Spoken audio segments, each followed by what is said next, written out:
आपको पता है फिल्मों में हीरो की अहमियत कब बढ़ जाती है? जब विलेन की एंट्री होती है। अगर फिल्म में सब कुछ अच्छा अच्छा होगा तो एक्साइटमेंट कैसे आएगा? ब्लैक के बगैर जैसे वाइट अधूरा है, वैसे ही विलेन के बगैर हीरो अधूरा है।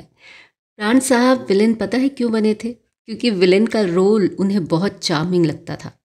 भारतीय सिनेमा में भी एक से एक धुरंधर बैडमैन हुए जिन्होंने अपने अपने वक्त में हीरोइन के साथ साथ दर्शकों को भी डराया। ऐसे ही खूंखार किस्म के विलेन थे हीरालाल।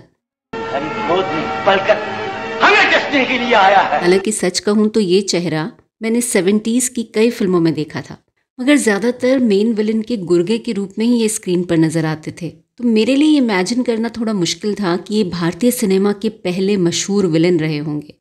लेकिन जब मैंने रिसर्च करना शुरू किया तो पता लगा कि हीरालाल ठाकुर इतने इंटेंस विलेन थे कि एक मूक फिल्म के लिए उन्होंने अपने बाल मुड़ा दिए थे और एक आंख वाले खूंखार विलेन के रूप में पर्दे पर दिखे। फिर मैंने कोशिश शुरू की कि मुझे उनकी उस दौर की कोई फिल्म मिल जाए, लेकिन बहुत से सितारों की तरह उनकी भी फिल्मों के प्रिंट शायद अब उपलब्ध नहीं है, कम से कम मुझे तो नहीं मिले। फिर जब उनके बारे में पढ़ा तो लगा कि वो सिर्फ एक बैडमैन नहीं थे बल्कि रियल एक्टर थे। ये वही हीरालाल थे जिनके 5 बेटों में से एक इंदर एक्टर और मॉडल थे, जिन्हें आपने नदिया के पार फिल्म में ज़रूर देखा होगा।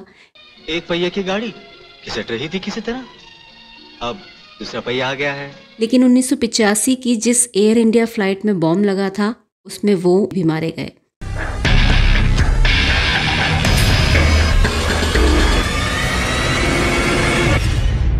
हीरालाल ठाकुर का जन्म 14 मार्च 1910 में लाहौर में हुआ। उनके पिता एक बिजनेसमैन थे।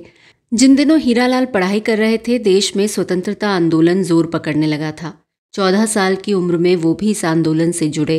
फिल्मों में उनका आना शौकिया ही था, बस उन्हें निर्माता निर्देशक AR कारदार की फिल्म सफदरजंग में काम करने का ऑफर मिला और उन्होंने एक्सेप्ट कर लिया। और फिर उन्हें मिली डॉटर्स ऑफ टुडे, और फिर आई आवारा रक्कासा, जिसमें उनके खूंखार अंदाज ने पर्दे पर खूब रंग जमाया। 1932 की फिल्म पवित्र गंगा उनकी पहली सवाक फिल्म थी, जिसमें उन्होंने हीरो और विलन दोनों का रोल किया था।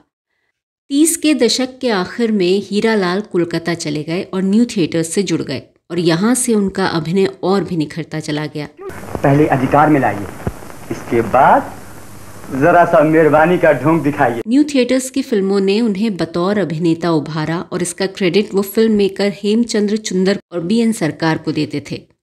1940 की फिल्म मेरा पंजाब में उन्होंने एक व्यक्ति के 3 स्टेजेस दिखाए, एक युवा, फिर पिता और दादा। तीनों उम्र के पड़ावों को उन्होंने जिस तरह निभाया उसकी काफ़ी सराहना हुई। 1947 की फिल्म फैसला से उन्होंने नेगेटिव किरदारों को बेहतर तरीके से जाना समझा और इसके बाद वो ज़्यादातर विलन के रोल में दिखाई देने लगे और विलन के रोल में एक तरह से छा गए। लेकिन जब कोलकाता में सिनेमा इंडस्ट्री को नुकसान होना शुरू हुआ तो न्यू थिएटर्स से काफ़ी लोग मुंबई चले गए। 1949 में हीरालाल ने भी कोलकाता छोड़ दिया और मुंबई चले आए।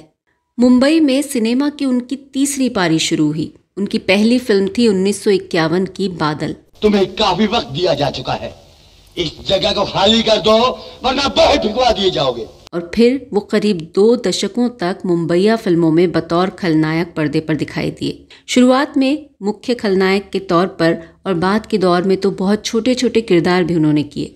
लेकिन ऐसे किरदारों में उन्हें देखकर एक सवाल ज़रूर उठता है कि एक वक्त में इतनी शोहरत पाने के बाद कैसा लगता होगा किसी फिल्म में किसी और को अपनी जगह देखना और ख़ुद को सिर्फ कुछ एक सीन्स में देखना।